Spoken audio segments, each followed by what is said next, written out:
i kući razgovara se s mojima nepoznatim jezikom.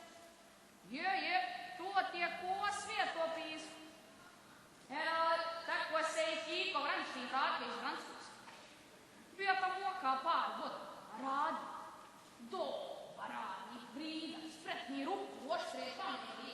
Ma, čovjek nas su misli, kaj ti priča? I rade tako u Francuskoj, Francuzima i ljudima svake zlake i boje.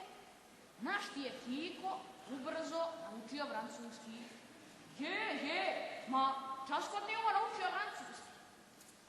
Ali počeo zaboravljati hrvatski. I tamo sam počeo pričati.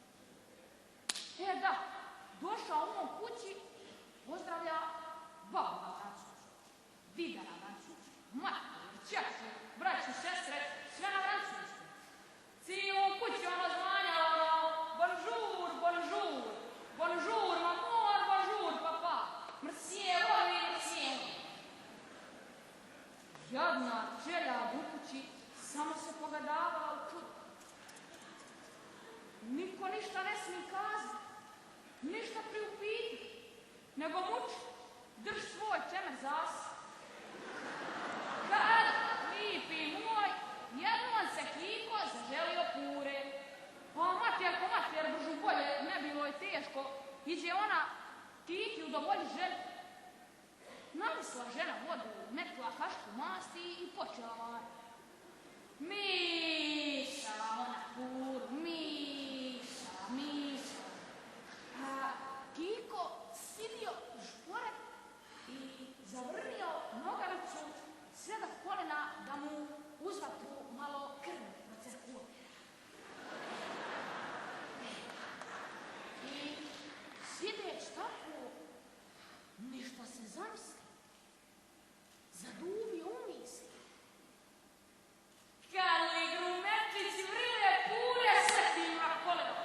Cipe Kiko skvači sa stolice, razvali sokama na materinskom jeziku. Destin, ale je kuna, sve na naše lipo mrvac. A mater mu osjeće razvala usta od uva do. Hvala Bogu i svetom roku.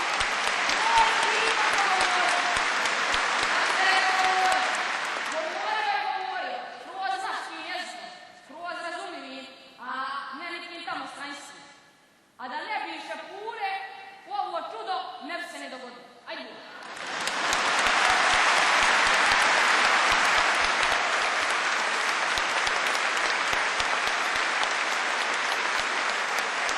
Sjajno morate priznati. Moj lijep Hrvatski.